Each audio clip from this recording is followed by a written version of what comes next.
masa se vaya de mi país y así será de igual a igual, y así será de igual a igual.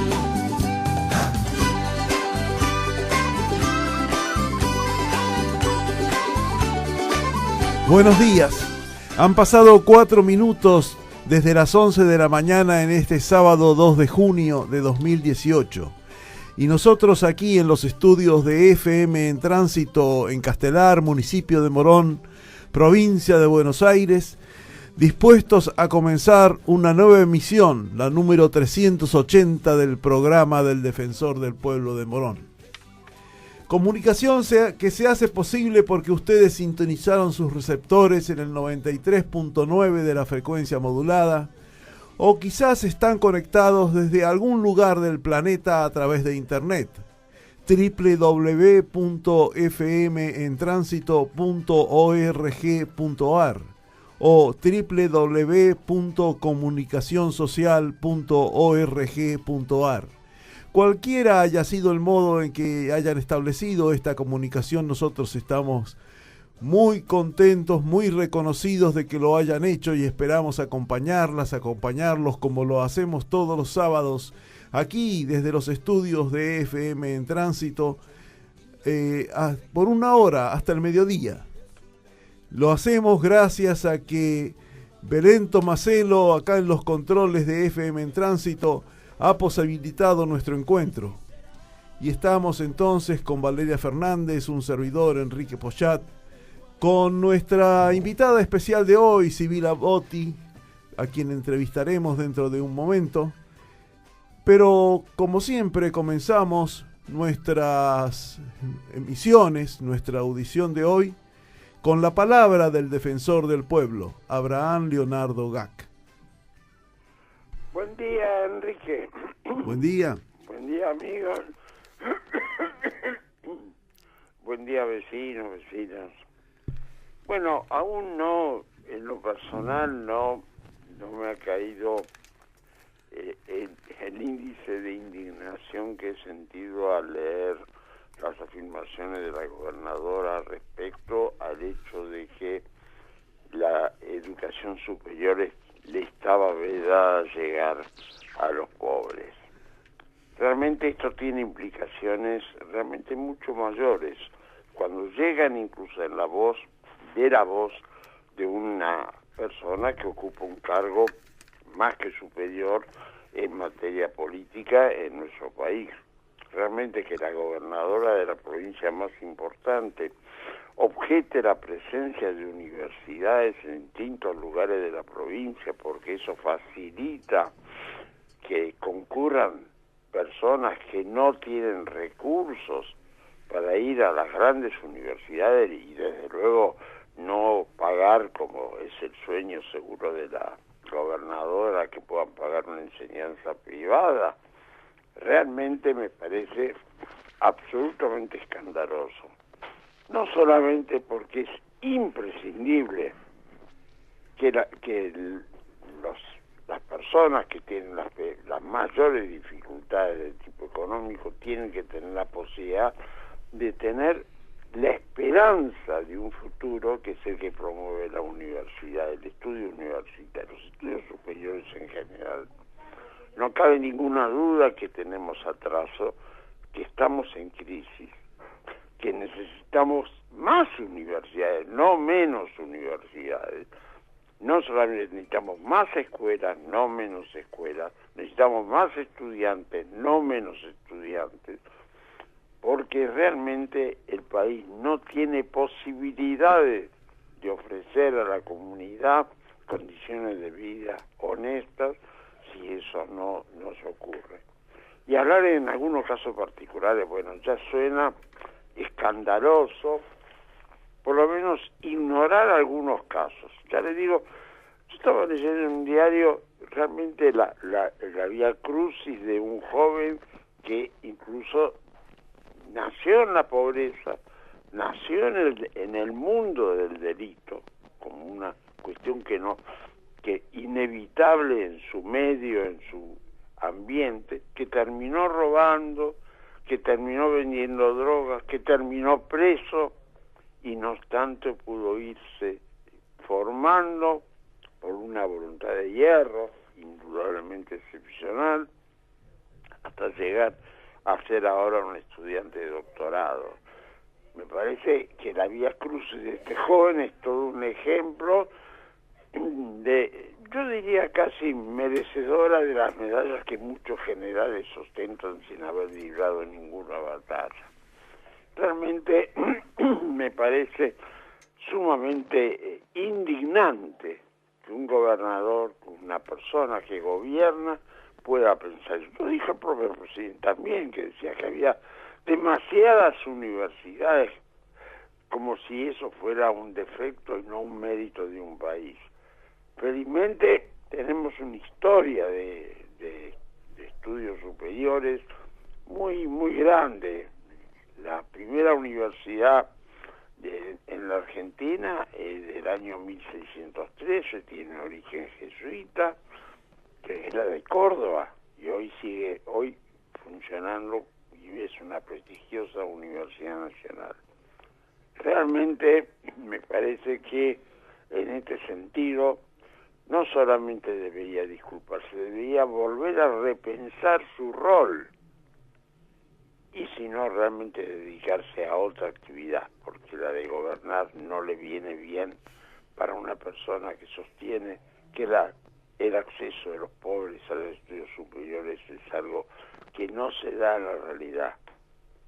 Yo vengo de una familia muy pobre, me crié en que el estudio era el acceso al ascenso social, a la mejora de vida. Trabajé mientras estudié, me recibí, me casé, me recibí después de casado, para dar una idea, acompañado por mi compañera, por mi esposa, y realmente mi hermana lo mismo, también profesional. ¿Por qué?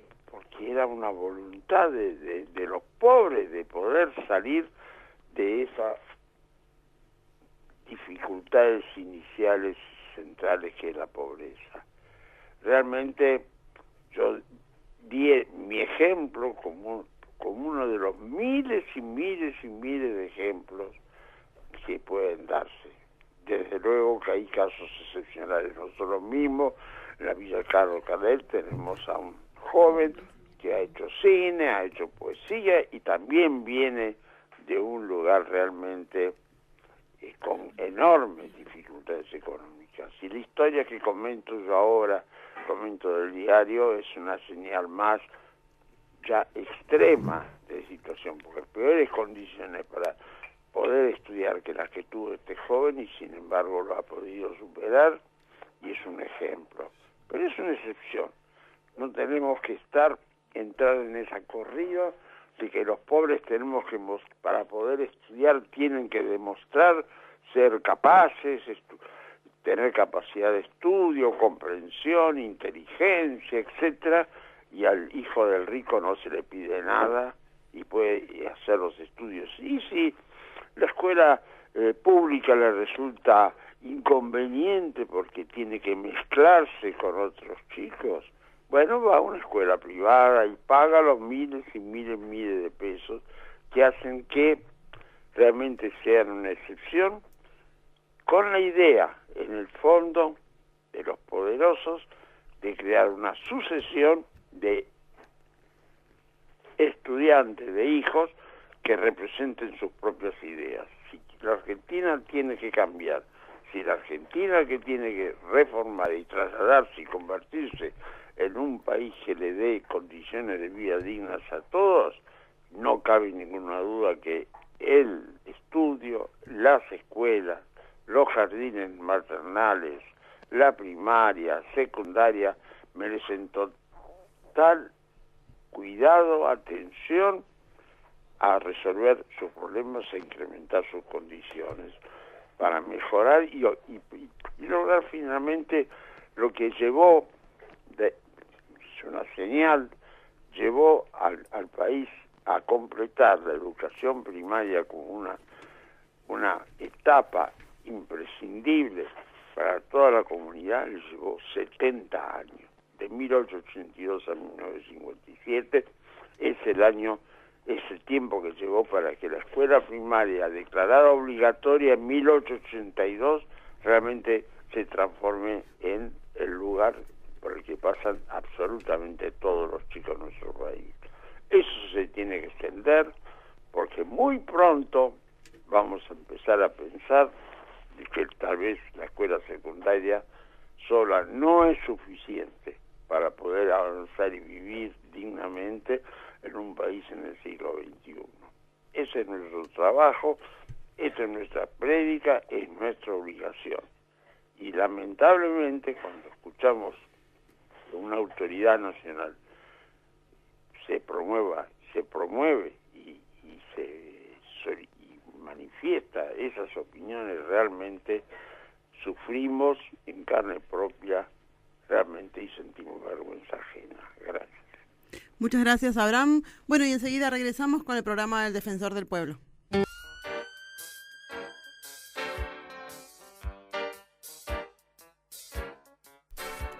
Y regresamos al programa 380 del Defensor del Pueblo, como cada sábado en esta 10ª temporada, por FM en Tránsito, en el estudio Nora Cortiñas, como siempre.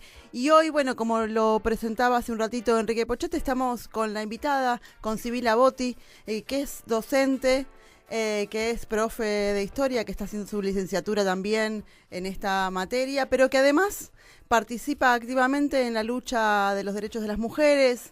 Va a participar, por supuesto, en la marcha de Ni Una Menos. Integra Mumalá, acá en Morón, que es una organización de mujeres de la matria latinoamericana que hemos tenido aquí varias veces, que pertenece a Libres del Sur. Así que bueno, un poco en esa presentación le damos la bienvenida a Sibila, que vive acá y que hace muchos años que lucha y pelea por nuestros derechos. Así que muy buenos días. Bueno, muy buenos días. En principio, muchas gracias por la invitación. La verdad que siempre es un gusto encontrarnos adentro o fuera de la radio con Valeria y bueno, con el espacio del Defensor del Pueblo más aún. Así que bueno, muchas gracias.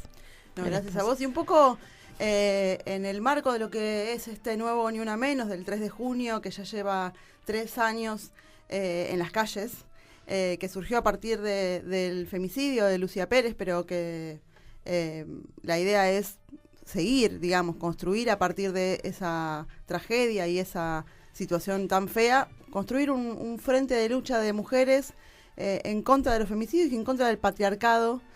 Así que queríamos un poco ver tu opinión respecto a todos esos temas y qué es lo que están trabajando en el distrito, ¿no? Bueno, mira, en cuanto a lo que tiene que ver con la marcha es el próximo 4 de junio a las 17 horas, está convocada de Plaza de Mayo a Congreso, y hay 3 consignas claras. La primera es el Ni Una Menos, en relación al basta de femicidios, basta de muerte de las mujeres por violencias de género. La segunda consigna es Ni Una Muerta Más por abortos clandestinos, en el marco de esta campaña nacional que viene teniendo ya muchos años en la calle y que este año ha llegado al Congreso con una fuerte presencia y con una posibilidad real de que la ley efectivamente sea votada, sea aprobada en las cámaras y bueno, obviamente en discusión en la sociedad toda. Y la tercera consigna es el no al FMI, entendiendo que perjudica la intromisión del Fondo Monetario Internacional. Nosotros como país tenemos mucha experiencia al respecto en cuanto a situaciones económicas muy feas para para las grandes mayorías de nuestro pueblo, y donde las mujeres en general han sido siempre, por una cuestión de género y por una cuestión económica, las más postergadas. De hecho, da cuenta de eso que los movimientos sociales en su gran mayoría están integrados, casi en el 70% te diría, a nivel nacional los movimientos sociales están integrados por mujeres. Da cuenta de que la mujer es la que sale a la calle, es la que, como las madres, le pone el pecho. Entonces me parece que, bueno, en ese sentido van las 3 consignas, entendiendo que es un retroceso con las políticas económicas de soberanía e independencia de nuestra patria. Muy interesante. Y la lucha de las mujeres tiene algunas particularidades, algunas que han sido medio estigmatizadas, pero para entender por qué esta primera marcha que hubo, que salimos todas las mujeres un poco por la bronca, decir basta, ¿no? Y cómo se fue construyendo toda esta unión y toda esta unidad, en realidad, de un montón de espacios de mujeres, de espacios feministas y espacios políticos, para confluir en una sola voz, ¿no? Y hacer esa marea verde también, verde porque, bueno, no se puede escindir un tema también del otro porque estamos en un momento muy particular para las mujeres. Así es, sí. En realidad, lo que hace imprescindible, qué sé yo, nuestra organización existía, Mumalá existía, muchas organizaciones existían previamente. No hay registros nacionales de los femicidios. Los registros de los femicidios son de organizaciones no gubernamentales. Uh-huh. La Defensoría del Pueblo de La Plata tiene un registro provincial, en general hacen, pero no se logra que sea anual. No hay presencia del Estado en la lucha contra la violencia hacia las mujeres. Se ve en los recortes presupuestarios. Por ejemplo, en nuestro distrito este año se recortó el presupuesto de la Dirección de Políticas de Género y Diversidad Sexual, que denunciamos el año pasado y a principio de año. Ahora quieren mandar archivo el proyecto que armamos nosotros, que se llama pasar a rango de secretaría, la dirección, lo que hoy es Dirección de Políticas de Género, que pase a ser secretaría por la salud y contra la violencia hacia las mujeres, la diversidad sexual y el género. Quieren archivarlo en el Consejo Deliberante. Parece que ni a Unidad Ciudadana ni al PRO le parecen interesantes estas cuestiones, entonces lo quieren mandar a archivo. Vamos a dar ahí una pelea con algunos espacios con los que venimos trabajando. Se recortan los presupuestos en salud. La ESI, que tanto hablamos y que hoy está tan en boga, que es la ley, que es la ley nacional de educación sexual integral, que es una ley que está votada, aprobada y tiene un órgano ya coordinado desde el Ministerio de Educación de la Nación desde el año 2006, a la que aplica tanto la ciudad como la provincia de Buenos Aires. No tiene presupuesto. La ESI no existe en la realidad de las aulas. Entonces, no hay manera de que nosotros paremos la violencia hacia las mujeres si en lo concreto el Estado no toma, digamos, las herramientas que tiene a disposición y las pone en funcionamiento. Por ejemplo, este año, entre los primeros 15 días del año, tuvimos casi un femicidio cada 26 horas. Ahora el dato de femicidio nosotros seguimos relevando, el informe va a estar los fines de junio, porque estamos todavía en trabajo y estamos trabajando muy fuerte el tema de lo que tiene que ver con la ley de la interrupción voluntaria del embarazo, del aborto. Pero bueno, si no lo releva Mumalá o no lo releva alguna otra organización no gubernamental, no aparece en el escenario político de nuestro país. Y me parece que son problemáticas que cada vez más se encuentran y perjudican la vida de las mujeres. El femicidio, el aborto clandestino, que es un tema que es tabú, que fue muchos años tabú, que nadie habla, pero todo el mundo sabe dónde se hacen abortos clandestinos, cuántos salen, si lo podés pagar, cómo terminás, si no lo podés pagar, cómo terminás. Las perjudicadas siempre son las mujeres. Las mujeres más jóvenes son las que hoy están pidiendo que se trate la ESI, las que hoy están pidiendo adentro de las aulas con los pañuelos verdes y diciendo, profe, ¿qué pasa con esto? Profe, queremos... Y son las primeras perjudicadas. Clarificar esto, que estar a favor de la despenalización no solo la despenalización, sino la legalización del aborto. Es fundamental legalizar, no despenalizar. Exactamente. No es, no es que... por ahí alguna oyente que está como confundida con el tema, claramente lo que queremos es que dejen de morir mujeres en abortos clandestinos, queremos que las mujeres puedan decidir sobre su propio cuerpo, y queremos que se termine también este negocio absolutamente oscuro que hay respecto de los abortos clandestinos. Sí, de la vida de las mujeres. En realidad la ley lo que plantea, despenalización no, porque despenaliza... no va a la justicia contra la persona que se realiza un aborto, pero sí contra quien lo practica, y además la despenalización no garantiza que sea gratuito, que sea público, que entonces sigue siendo un elemento que pone en riesgo la vida de las mujeres porque te los practicas en lugares no seguros. El segundo elemento de la ley, que es la legalización, que es fuerte el tema de la legalización, es que el Estado sea responsable sobre la vida de las mujeres que transitan esas situaciones de aborto. Yo te digo, mira, ninguna mujer en nuestro país ni en el mundo llega a la decisión de abortar porque quiere. No es un proceso feliz. Ninguna mujer decide abortar porque es la primera decisión que tiene. No. En ninguna escala social las mujeres que abortan porque tienen ganas. Abortan porque han sufrido abusos, abortan porque no están en condiciones económicas de mantener, abortan porque no tienen la decisión de llevar a cargo ese embarazo. Ahora, una buena parte de la situación del aborto está vinculada con la falta de la educación sexual integral. Y te insisto en esto porque docente, como soy, de nivel medio y de nivel superior, con el esfuerzo que hacemos adentro de las aulas, sin materiales. Un dato de color, el CIE, el Centro de Capacitación de Información e Investigación Educativa, que debe dar los cursos a los docentes de forma gratuita en sus 60 cursos de corte que tiene cada 2 meses, tiene 60 cursos nuevos, o sea que da 6 cortes anuales. Ningún curso está relacionado con la educación sexual integral. La página del ABC tiene cursos virtuales, ningún curso está relacionado con la educación sexual integral.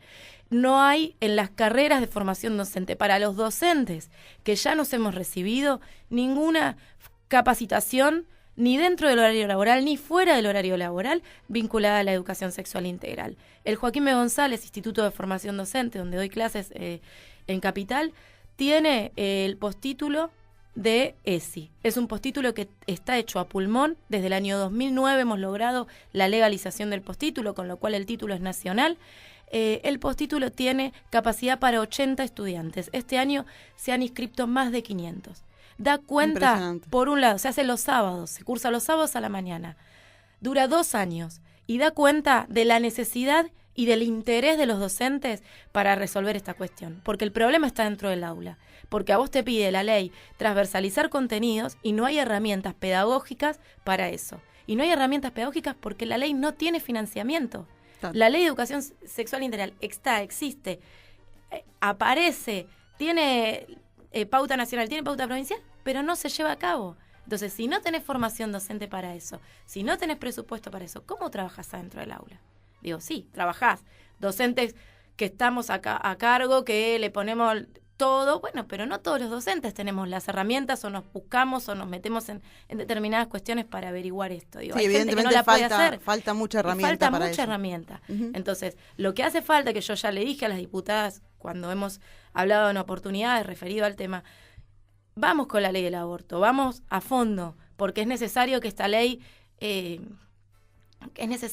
salga por la vida de las mujeres, por la vida de las mujeres jóvenes, por las que vienen, porque es una cuestión de derechos, es una cuestión de salud pública. No tiene que ver con la moral, tiene que ver con la salud de las mujeres. Exacto. Y tiene que ser legal, seguro y gratuito y se tiene que hacer en el hospital. Y la objeción de conciencia tiene que estar garantizada y tiene que haber presupuesto para contratar otro médico si ese no lo quiere hacer. Hay infinidad de historias contadas al respecto. Ahora, es importante que una vez que salga esta ley vayamos a fondo con el presupuesto de la ESI, porque necesitamos la educación sexual integral en las aulas. Sí, porque eso también va a bajar, por supuesto, la mortalidad materna en cuestiones de aborto. Cuando uno tiene conocimiento de cuáles son las formas de prevenirse, de cuáles son las formas de actuar, de cuáles son las formas incluso de a dónde acercarse, la conserjería pre y posaborto. Digo, no hay presupuesto. Si hubiera presupuesto, no sería la situación. Y el problema es que la situación existe, el aborto existe y las mujeres se mueren. Y necesitamos resolver que las mujeres dejen de morir. Perfecto. Y también, bueno, como vos decías, no subejecutar cuestiones de salud porque también faltan anticonceptivos gratuitos en hospitales, en salas y demás, que es algo que venimos escuchando también hace rato. Vamos a hacer una breve pausa y enseguida regresamos con el programa del Defensor del Pueblo. Y regresamos al programa del Defensor del Pueblo, 11:33 de este sábado realmente muy frío, debemos contarlo ya que estamos porque se vino el frío definitivamente.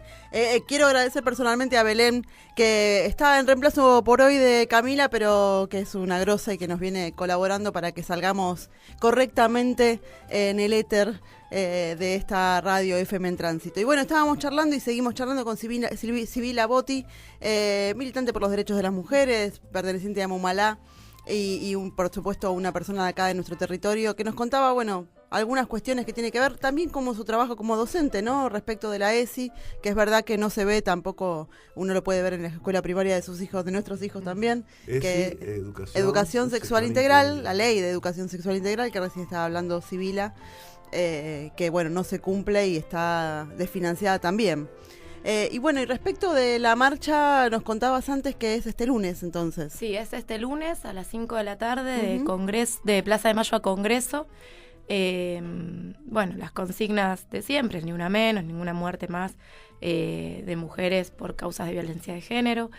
Lo que es preocupante es cómo nosotros venimos, más allá de avanzar de alguna manera en esto de la marea verde y de la discusión de estos temas a nivel nacional y en las agendas en la Cámara de Diputados y en todas las agendas, porque todas las agendas han sido modificadas en función de la discusión del aborto, y del supuesto acceso a los derechos de las mujeres, cómo en el municipio hay un retroceso o una pausa, digamos, en este sentido, ¿no?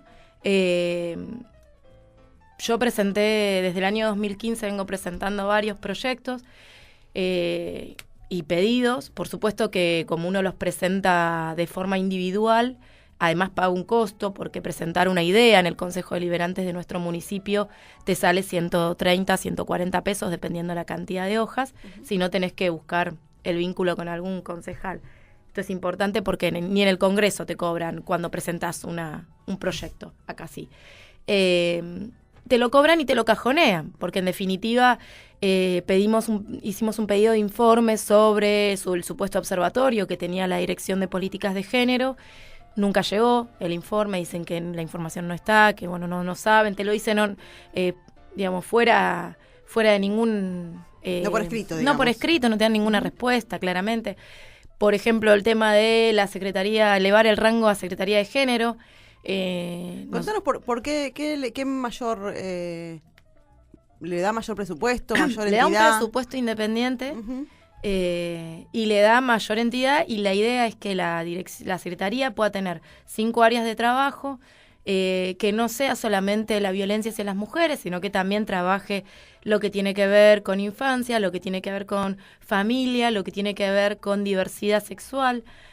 Nosotros tenemos muchos casos en el distrito, incluso en colegios importantes, donde los directores se rasgan las vestiduras cuando aparecen casos de diversidad sexual, que en realidad, es parte de nuestra realidad y de nuestra contemporaneidad, pero bueno, hay gente que no acepta, que no...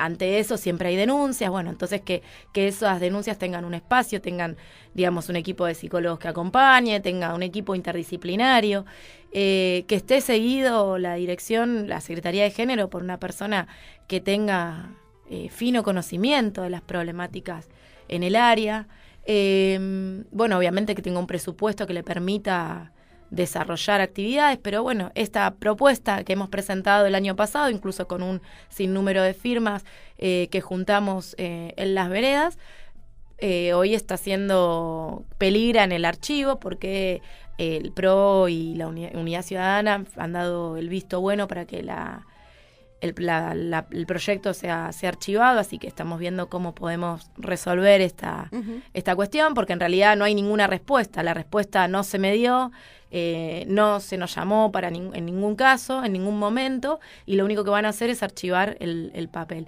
Lo mismo pasa con la propuesta del Consejo de Mujeres. Yo con todo respeto, Sibila, sí, pero no creo que la importancia de la preocupación legítima por el tema de género pase necesariamente por transformar esto, porque esto es una prerrogativa siempre en de cualquier gobierno, de organizar los espacios institucionales, llámense secretarías o direcciones. Ni siquiera el Consejo Deliberante tiene prerrogativas para indicarle al Ejecutivo su modo de organizar el gabinete, las secretarías y ministerios. Es decir, lo aprueba por ley, pero sobre una propuesta que siempre es de quien debe cumplir la tarea y se va a organizar de esa manera. el espíritu de decir, tenga en cuenta, denle la importancia que debe al tema del género, está muy bien. Ahora, que eso pase por, si no lo transforman en secretaría significa que no les da importancia, no creo que sea un traslado automático, mecánico de la situación. No, claramente no es un traslado automático, lo que sí está enmarcado en la disminución que hace el gobierno respecto del presupuesto, ¿no? Porque sí, nosotros problema, lo sí. ponemos obviamente en discusión y no obviamente no estamos esperando que la respuesta sea sí, vamos a hacer la Secretaría de Género, sino el objetivo es poner en debate esta situación que aparece en Morón, donde la Secretaría de Género, la Dirección de Género que existe, no tiene un informe de los casos de femicidio, no tiene acceso, no tiene ayuda a las mujeres que se presentan, no tienen un acompañamiento psicológico para los casos, ni legal para los casos de violencia de género. Cuando te presentás, en la justicia, por cualquier tema vinculado a la violencia y sos mujer, no tenés ningún tipo de ayuda ni acompañamiento. Me han pasado en casos personales que he estado horas esperando que nos tomen una denuncia. Cuando, eso es el Poder Judicial. El Poder Judicial, pero tampoco hay en el distrito un acompañamiento en ese sentido, porque antes de ir al Poder Judicial obviamente hemos pasado por la dirección y no hay, un acompañamiento en eso. Entonces, ¿ustedes tienen información de cómo está funcionando, por ejemplo, la Casa Vivir Sin Violencia, que funciona en Morón, no está funcionando bien? No sé si está funcionando bien, no tengo acceso a esa información. Claro. Hemos pedido informes y informes todavía lo pedimos por la Secretaría de Anticorrupción que tienen, y en acá en Morón, que te derivan a a ese espacio. Estamos esperando la confirmación de esos informes. Sí, porque por eso, como sí se hizo público en un momento. Se hizo público que estaba la casa y que existe en un lugar determinado, tipo refugio, pero... Bueno, no, pero no refugio, sino la de donde funciona también la Dirección de Género. Donde funciona la Dirección de Género, sí. Que tenían acompañamiento, pero que sabemos que como tenían poco presupuesto, por lo menos es lo que se dice, pero sí, no podemos afirmarlo. Se lo han disminuido incluso el presupuesto, en un momento donde también estos temas aparecen y están en debate, ¿no? Entonces no hay registro. Pero yo creo que lo importante entonces, el reclamo de todas las mujeres en Morón es tener más acompañamiento, creo que el Estado tiene que dar respuesta ante situaciones de vulnerabilidad de las mujeres en todos sus aspectos, como vos bien decías, tiene que por eso la tenía, por lo menos en la Casa Vivir Sin Violencia, había ese acompañamiento. No podemos, por lo menos yo no puedo decir que no existe más, ni mucho menos, pero bueno, eso es un espacio que estaba para eso. Y después, por supuesto, el acompañamiento de todo el Estado también respecto del Poder Judicial, de la comisaría, que sabemos que tiene aún hoy enormes violencias, incluso la comisaría de la mujer, lo sabemos porque quienes estamos en contacto con mujeres transitamos sabemos esos que espacios, funcionan mal, entonces conocemos los tiempos, que son revictimizadas, que son y en realidad lo que necesitamos es que las mujeres tengan mejores condiciones de vida. No, por eso necesitamos también un Estado presente para eso. Y un Estado presente para eso y las leyes, el cumplimiento de las leyes. Muy bien. Sibila, muchas gracias por haber venido el día de hoy. La verdad que agradezco que hayas venido este sábado tan frío y tan complicado y tan de mucho trabajo, porque sé que están en medio de la organización de lo que va a ser no solamente la marcha del lunes, sino también todo lo que va a pasar el 13, ¿no? En el Congreso. Sí, y el 9 nosotros tenemos un partido de fútbol feminista, un campeonato de fútbol feminista en Arsenal. Nos prestan la cancha Arsenal de Sarandí, así que ahí vamos a estar desde las 9 de la mañana hasta las 6 de la tarde. El encuentro se llama La Pelota es Nuestra. Va a haber radios, talleres, exposiciones, obras artísticas y la invitación a participar a cualquiera que se quiera acercar.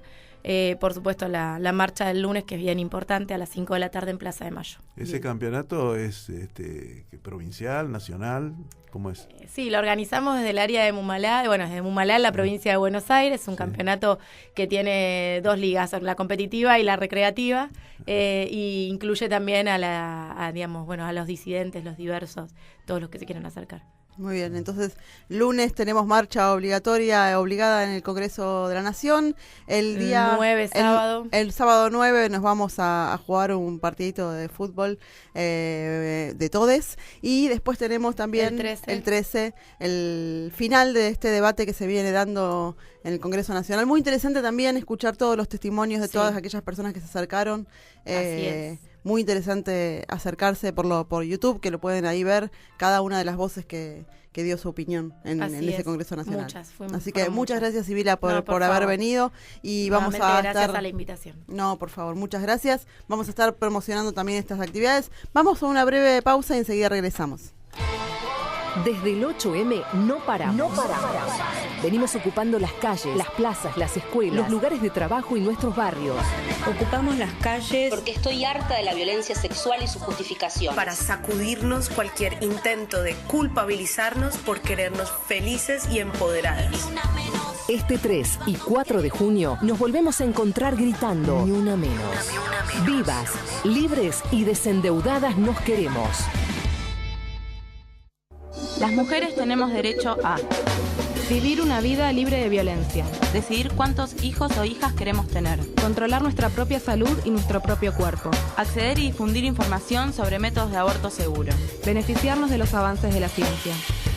El Estado tiene la obligación de reducir la tasa de mortalidad materna, impedir que nuestra única opción sea recurrir a abortos peligrosos, dar información sobre métodos de aborto seguro, garantizar el acceso a la información de la Organización Mundial de la Salud sin discriminación, por sexo, por género, por orientación sexual, por identidad de género, por expresión de género, por clase, por etnia, por color de piel, por capacidades diferentes, por nacionalidad, por lugar de residencia. Aborto. Más información, menos riesgos. 15 66 64 70 70.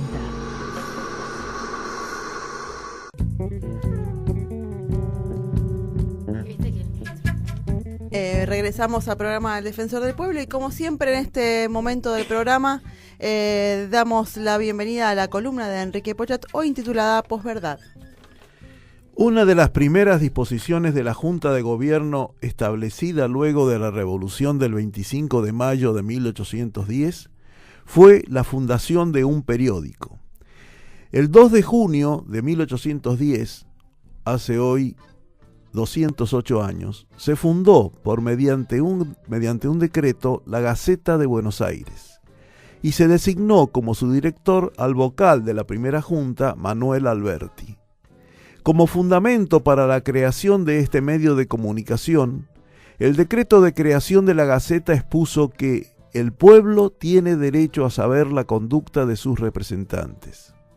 El primer número apareció el 7 de ese mes de junio, fecha que luego fue elegida como el Día del Periodista por el primer Congreso Nacional de Periodistas celebrado en Córdoba en 1938. En la Gaceta de Buenos Aires se publicaban los decretos y otros documentos oficiales, se ofrecían noticias de actualidad, tanto del extranjero como locales, y la Junta expresaba los propósitos del gobierno. Los principales redactores de los artículos en que se manifestaban estas ideas fueron el secretario de la Junta, Mariano Moreno, y los vocales Manuel Belgrano y Juan José Castelli. Como lema figuraba bajo su título una frase del historiador romano Cornelio Tácito: tiempos de rara felicidad son aquellos en los cuales se puede sentir lo que se desea y es lícito decirlo. En su primer número, Mariano Moreno escribió: ¿por qué se han de ocultar a las provincias sus medidas relativas a solidificar su unión bajo un nuevo sistema? ¿Por qué se les ha de tener ignorantes de las noticias prósperas o adversas que manifiesten el sucesivo estado de la península? Para el logro de tan justos deseos ha resuelto la Junta que salga a la luz un nuevo periódico semanal, con el título de La Gaceta de Buenos Aires. El pueblo tiene derecho a saber la conducta de sus representantes, y el honor de estos se interesa en que todos conozcan la execración con quien miran aquellas reservas y misterios inventados por el poder para cubrir sus delitos. El pueblo no debe contentarse con que sus jefes obren bien, debe aspirar a que nunca puedan obrar mal. Para logro de tan justos deseos, ha resuelto la Junta que salga a la luz un nuevo periódico semanal con el título de Gaceta de Buenos Aires.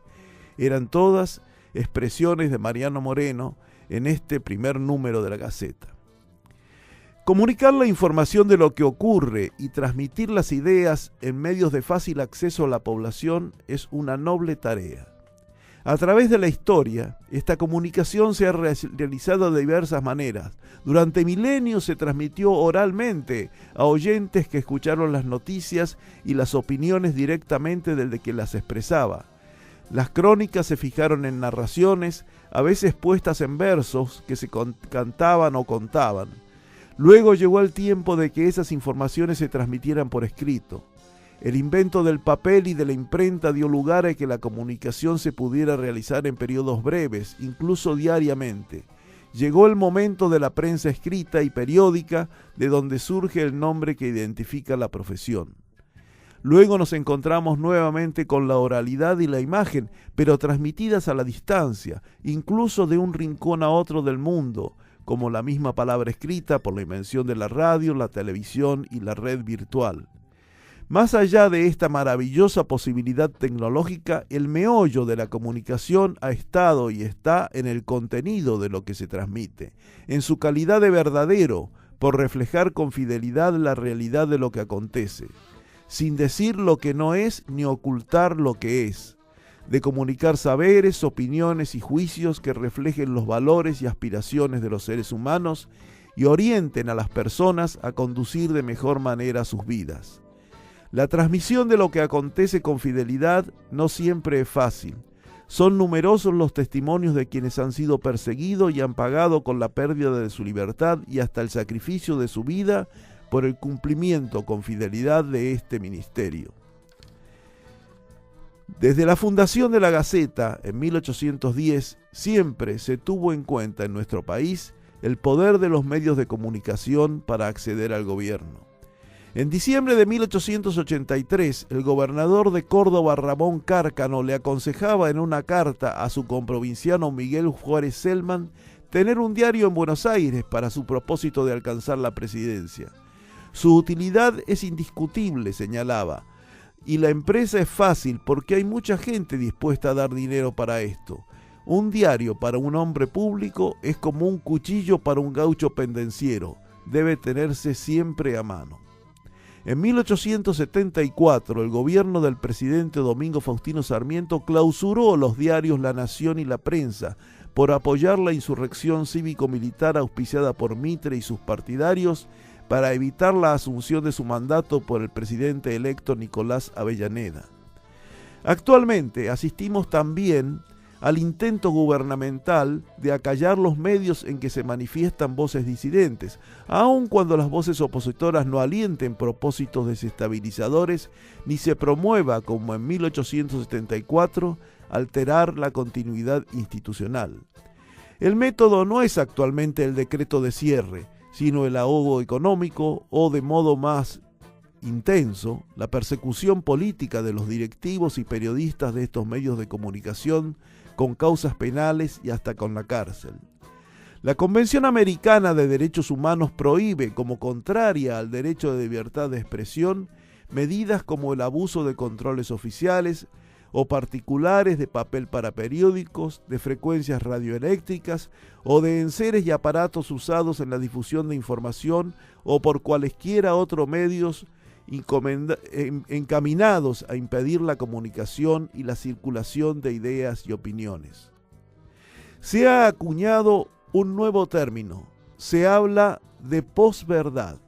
El diccionario de la Real Academia Española lo ha incorporado y lo define como un sustantivo femenino que significa la distorsión deliberada de una realidad que manipula creencias y emociones con el fin de influir en la opinión pública y en actitudes sociales. Los medios concentrados de comunicación, en coalición con sectores del poder económico, con funcionarios de los poderes del Estado, legislativo, judicial y de la administración, en nuestro país y en otras naciones hermanas de América Latina, ejercen esta función de posverdad, de mentira calificada como posverdad. Lo que ha cambiado con respecto a los ejemplos del siglo XIX no es solo la potencia de estos medios, ahora mucho mayor, también la hipocresía con que actúan. No reconocen que juegan a favor de una facción y de determinados intereses. Se disfrazan de medios independientes y se asumen como defensores de la República y la democracia. Seguramente un homenaje concreto que se debe rendir a quienes han sufrido persecución y muerte en el ejercicio cabal de su trabajo como periodistas y a quienes la sacrificaron por defender la participación democrática de todos, sin exclusiones, es la de procurar la mayor riqueza y el pluralismo en la difusión del conocimiento, de la información sobre los hechos, de las opiniones y de las diversas expresiones de la cultura popular. Si esto no se alcanza, no podemos hablar de existencia cabal y efectiva de la democracia. El recordado Facundo Cabral afirma que la verdad auténtica se encuentra cuando se busca desde la sencillez, sin apego al poder. Lo escuchamos. Gracias.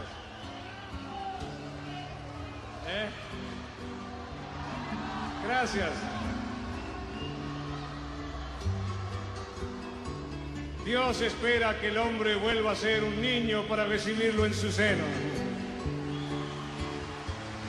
No crezca mi niño, no crezca jamás. Los grandes al mundo le hacen mucho mal. El hombre ambiciona cada día más y pierde el camino por querer volar. Vuele bajo, porque abajo está la verdad. Esto es algo que los hombres no aprenden jamás.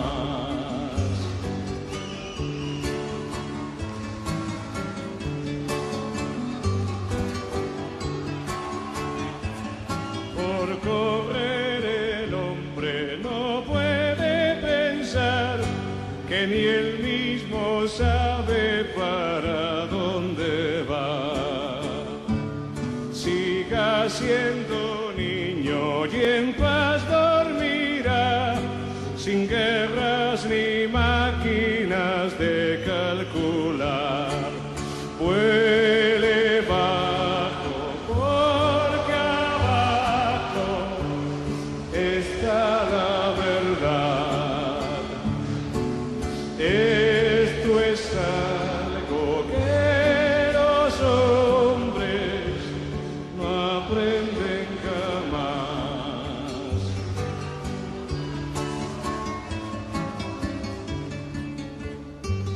Diógenes, cada vez que pasaba por el mercado, se reía porque decía que le causaba mucha gracia y a la vez le hacía muy feliz ver cuántas cosas había en el mercado que él no necesitaba.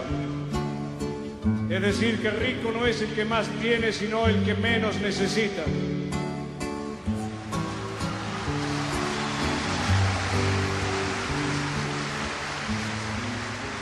Es decir, mano ocupada, mano perdida.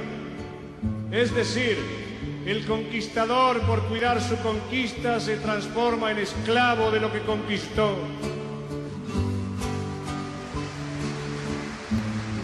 San Francisco decía lo que tal vez sea la fórmula de la felicidad. Deseo poco y lo poco que deseo, lo deseo poco.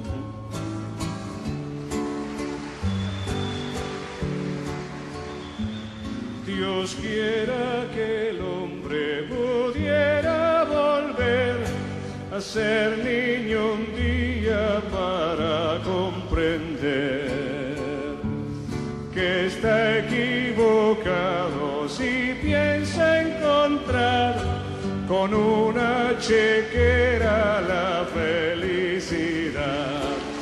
Huele bajo, porque abajo está la verdad.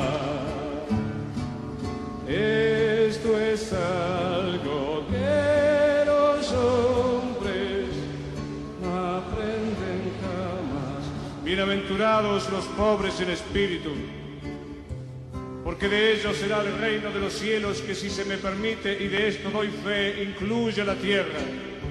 Aunque los hombres no aprenden jamás.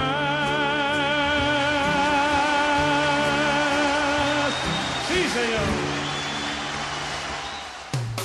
Tus derechos valen. Conocelos, defendelos. Y así será. Los sábados a las 11, el Defensor del Pueblo se comunica con vos. Hacé valer tus derechos. Con el Defensor del Pueblo, Abraham Leonardo Gac y su equipo de colaboradores. Hacé valer tus derechos. Todos los sábados a las 11 de la mañana por FM en Tránsito.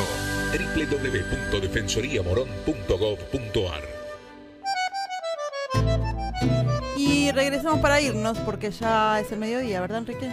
Sí, es el mediodía, momento entonces de terminar este servicio del Defensor del Pueblo, que continúa actuando durante toda la semana, de lunes a viernes entre las 8 de la mañana y las 3 de la tarde. Abraham Leonardo Gac y su equipo de colaboradores estamos dispuestos a atender de la mejor manera posible tu consulta, tu pedido de orientación, tu denuncia. En la sede de la Defensoría del Pueblo, Bartolomé Mitre 877 de la ciudad de Morón. Tu reclamo, tu consulta, tu pedido de orientación también se pueden hacer llegar por teléfono a la línea gratuita del Defensor del Pueblo 0800-666-0957 o por correo electrónico defensor@defensoriamorón.gov.ar. La Defensoría del Pueblo de Morón cuenta con su página web www.defensoriamorón.gov.ar. Y este también es un medio que se puede utilizar para hacer llegar los reclamos. Exactamente, tiene, además de las pestañas de noticias, donde se actualizan periódicamente, estos programas de radio, donde van a poder revivir cada una de las emisiones. También hay una pestaña que es de reclamos, donde pueden ingresar sus consultas, su pedido de orientación y también documentación acreditante de lo que están reclamando. Así que los invitamos a ingresar a la página. La Defensoría del Pueblo de Morón también está presente en las redes sociales, en Facebook, Defensoría del Pueblo Morón, en Twitter, @Defensoría Morón, y en Instagram, la misma dirección, @Defensoría Morón. Nosotros volveremos a estar con ustedes el próximo sábado, cuando lleguen las 11 de la mañana, como lo hacemos ya desde hace 10 temporadas. Hasta entonces nos despedimos deseándoles feliz encuentro con los amigos, con la familia, feliz trabajo, con éxito, con buenos frutos, trabajo por la paz y la justicia en definitiva. Hasta el sábado.